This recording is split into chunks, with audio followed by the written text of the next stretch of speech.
Information gaps is a global phenomenon when it comes to supply chains, and Europe is no exception. So I think it's important to understand the three different ways of supply chain.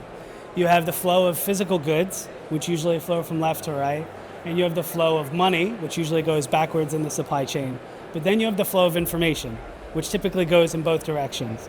You have many different parties in the supply chain. So the raw material supplier, a wholesaler, a distributor, logistics provider, a warehouse provider, etc. Each of those parties in the supply chain, they have different information and operational systems, and those have to communicate across to the different parties in the supply chain. That would require some type of IT integration or some type of manual workaround. Then you have pushes for new technology.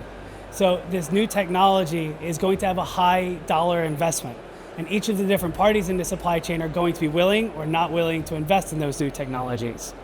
So for all of those reasons, supply chain information gaps are going to be there, and they're going to continue to be there as supply chains get more complex and more interlaced. So why is that important? Why is that impactful to your question? It's definitely impactful because you have high monetary business decisions that are being made based on information being there that is both timely and accurate. If that information is not timely or accurate, then you're going to be making wrong decisions, wrong allocation of capital, and then that could put your company out of business.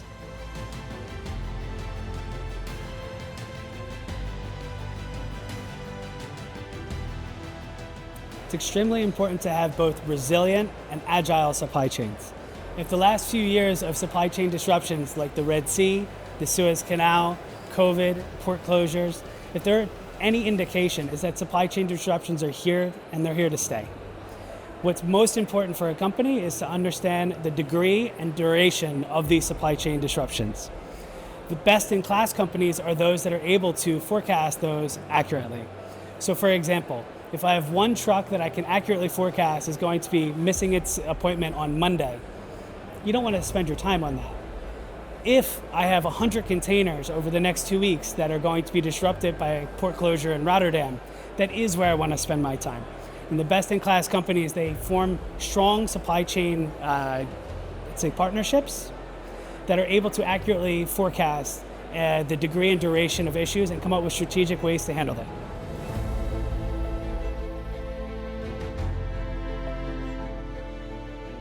The best-in-class companies form strong partnerships with logistics providers in their supply chain. So going back to information gaps, let's look at an example of firm A and firm B. Firm A is going to have a very strong procurement function. They're getting the best cost for everything. They're going to have 100 suppliers, 7 different ocean lines, 6 different logistics providers, 5 warehousing providers, 5 airlines. Are they going to have more information gaps versus firm B, who has 6 strong suppliers and 1 logistics provider that's handling their end-to-end supply chain? Just look at the difference between firm A and firm B in terms of the touch points, integrations.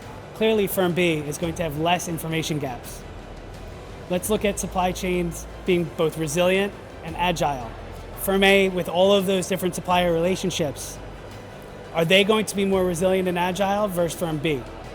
Clearly firm A is going to have issues with handling all of those different logistics providers and getting them all going in the same direction, right? So the best-in-class companies, they form those strong partnerships. When firm A, in my example, when firm A is stocking out, firm B has their product there in stores and they're gaining market share and gaining profitability. So clearly those are the best advice I can give to European firms.